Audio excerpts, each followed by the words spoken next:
তিন প্রকারের মানুষ কোনোদিন জান্নাতে যাবে না, তিন শ্রেণীর মানুষ কোনোদিন জান্নাতে যাবে না, তিন শ্রেণীর মানুষ তারা কোনোদিন জান্নাতে প্রবেশ করবে না। এক নম্বর হলো মুদমিনুল খামর, যারা নেশাদার দ্রব্য পান করে, যারা মদ পান করে, যারা গাঁজা টানে, যারা খৈনি তামাকু ব্যবহার করে, যারা বিয়ার খায়, বিয়ারের নাম করে মদকে মদ বলেন আবার বলে বিয়ার, এবং কি এইবারে সোডা আবার বলে সোডা খাচ্ছে। এইগুলো এই সমস্ত যত কিছু রকমের পানীয় দ্রব্য আছে সবই হারাম। আল্লাহর নবী বললেন মুদমিনুল খামর, যারা নেশাদার দ্রব্য পান করবে তারা কোনোদিন জান্নাতে যাবে না। দুই নম্বর ওয়ারাজলাতুম মিনান নিসায়ে, যারা পুরুষের বেশধারী নারী, পুরুষের বেশধারী নারী, পুরুষদের মতন সাজগুজ করে, পুরুষদের মতন প্যান্ট শার্ট পরে, পুরুষদের মতন জুতো চপ্পল পরে, পুরুষদের মতন মাথার চুলকে ছোট ছোট করে, যে সমস্ত নারীরা, যে সমস্ত মেয়ে ছেলেরা আঁতো সাঁতো টাইট ফিটিং পোশাক পরে, এমনকি প্যান্ট পরে, গেঞ্জি টি শার্ট পরে, সেই সমস্ত মহিলারা জান্নাতে যাবে না, সেই সমস্ত মহিলারা জান্নাতে যাবে না। আর একটা কঠিন হাদিস, আল্লাহ রাসূল সাল্লাল্লাহু আলাইহি ওয়াসাল্লাম বলছেন, কি বলছেন? আল্লাহর নবী বলছেন নিসাউন, মহিলারা কাসিয়াতুন, কাপড় পরবে, আরিয়াতুন, অথচ উলঙ্গ।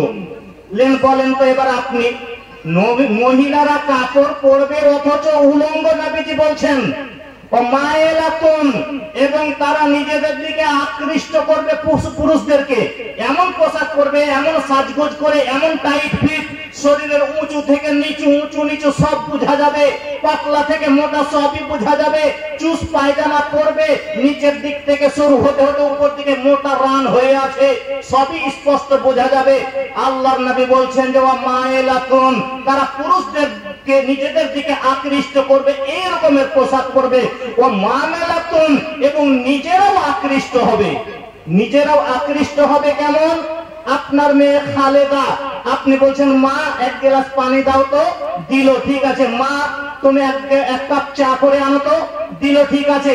বাড়িতে যখন থাকে সব আপনার কথা শুনে, আপনার কথা মতো চলে, কিন্তু আপনার মেয়ে যখন বাড়ি থেকে বের হয়, তখন যখন রাস্তায় যখন টিউশনি পড়তে যায়, যখন স্কুল কলেজে যায়, তখন ডানে তাকায়, কখনো বামে তাকায়, কখন মাথা চুল নাড়ে, কখনো এদিক ওদিকে হেলাহুলি করে, আর মুচকি মুচকি হাসে, ভেবেলেন যে আপনার মেয়ে অপরের প্রতি আকৃষ্ট হয়েছে।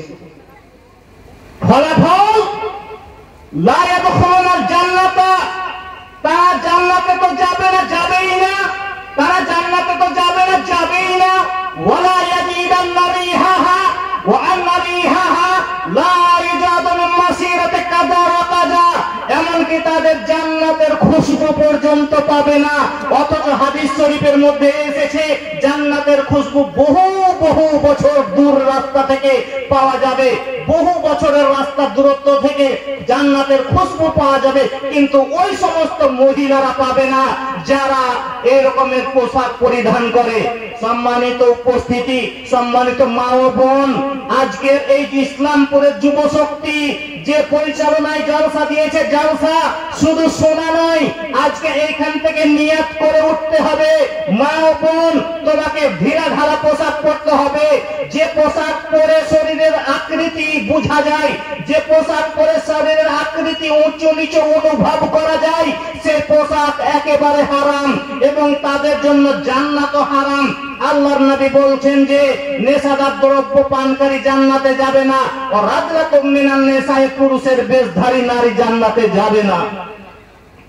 নাম্বার 3, নাম্বার 4 নম্বর কে?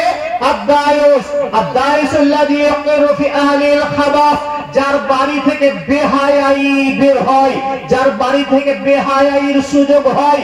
আপনি কেমন পুরুষ, আপনার বাড়ি থেকে বেহায়াই কেন আসবে? আপনি আপনার স্ত্রীকে কন্ট্রোল কেন করতে পারেন না? আপনি আপনার মেয়েকে কন্ট্রোল কেন করতে পারেন না?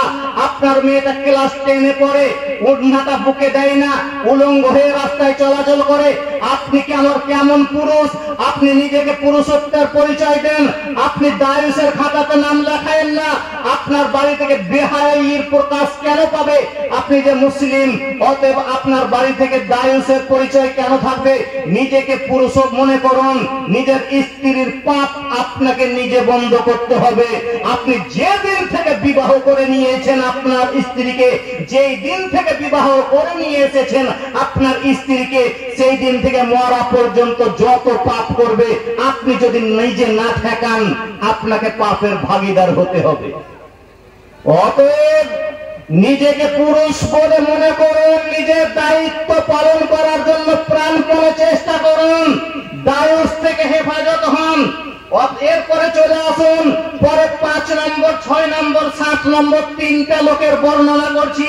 আল্লাহ রাসূল সাল্লাল্লাহু আলাইহি ওয়াসাল্লাম বলছেন, লা ইউকাল্লিমুহুমুল্লাহু তাআলা, আল্লাহ রাব্বুল আলামিন তাদের সঙ্গে কথাই বলবেন না, তারা কত বড় পাপী। ওয়ালা ইউযাক্কিহিম, আল্লাহ তাদেরকে পাক পবিত্র করবেন না।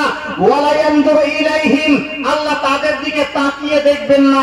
ওয়ালাহুম আযাবুন আলীম, তাদের জন্য রয়েছে খুবই কষ্টদায়ক জাহান্নাম। 3 প্রকারের মানুষ, 3 শ্রেণীর মানুষ।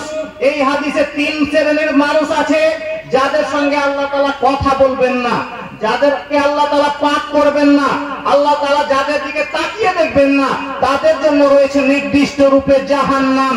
তারা কারা? 1 নম্বর হলো সাইখুল জানি, যারা বৃদ্ধ অবস্থাতে জেনা করে, যারা বৃদ্ধ অবস্থাতেও জেনা করে। 4-5টা ছেলে সন্তান আছে, স্ত্রী আছে, তবুও বাড়িতে গুণ লাগে না, স্ত্রীকে ভালো লাগে না, জেনার পথ অবলম্বন করে, জেনা করতে যায়, নাপাক কাজে, নোংরা কাজে যে লোকটা চলে যায়। বুড়ো অবস্থাতেও 4-5টা-6টা সন্তান, ছেলে মেয়ে সন্তান, স্ত্রী থাকা সত্ত্বেও যারা জেনা ছাড়ে না, তাদের সম্পর্কে নবীজি বলছেন তাদের জন্য রয়েছে নির্দিষ্ট রূপে জাহান্নাম। তাদের সঙ্গে আল্লাহ তাআলা কথা বলবেন না। আর 2 নম্বর লোক হলো মালিকুল কাজ্জাব, যারা মিথ্যা কথা বলে, সদা সর্বদা মিথ্যা কথা বলে, মিথ্যা কথার উপরে ভিত্তি করে নিজের দায়িত্বকে পালন করে। মিথ্যুক প্রিন্সিপাল, মিথ্যুক হেডমাস্টার, মিথ্যুক আপনার প্রধান, মিথ্যুক এমএলএ, মিথ্যুক এমপি, মিথ্যুক আপনার প্রধানমন্ত্রী, মিথ্যা কথার উপরে যারা দায়িত্ব চালায়, মিথ্যা কথা বলাই সবাই সব সময় রাত দিন যাদের কাজ, তারা কোনদিন আল্লাহ তাআলার কাছে, তারা কোনদিন তাদেরকে আল্লাহ তাআলা দেখবেন না, পাক করবেন না, তাদের জন্য রয়েছে জাহান্নাম। আর 3 নম্বরের লোক হলো, অতএব এই সিরিয়ালের 7 নম্বরের লোক হলো আল মুসবিল। মুসবিল মানে টাকনুর নিচে যারা কাপড় পরবে, টাকনুর নিচে যারা কাপড় পরবে তাদের সম্পর্কে নবীজি বললেন তারা জাহান্নামে যাবে। নবীজি বললেন না যে একটা লোক জেনা করলে সরাসরি জাহান্নামে যাবে। নবীজি এটা বললেন না যে একটা লোক সুদ খেলেছে সরাসরি জাহান্নামে যাবে। নবীজি এটা বললেন যে একটা লোক চুরি করলে, ডাকাতি করলে সরাসরি জাহান্নামে যাবে। তবে টাকনুর নিচে কাপড় পরলেই সে জাহান্নামে যাবে। অতএব ইসলামপুর যুব শক্তি যারা যুবক রয়েছে তাদেরকে বলবো, অনুরোধ করব, তোমরা তোমাদের কাপড় যদি, প্যান্ট গুলো যদি টাকনুর নিচে থাকে, আজকে বক্তব্য শুনেই আপনাকে আগামীকালকে সকালে টেলারের কাছে গিয়ে কেটে ছোট করতে হবে। বক্তব্য শুনে মুনাফিকি করিয়েন না, বক্তব্য শুনে মানার চেষ্টা করুন, বক্তব্য শুনে নিজের আমল করার চেষ্টা করুন। নিজের আমল যদি না করবেন তাহলে এই জলসা দেওয়ার কোনো মানে হয় না।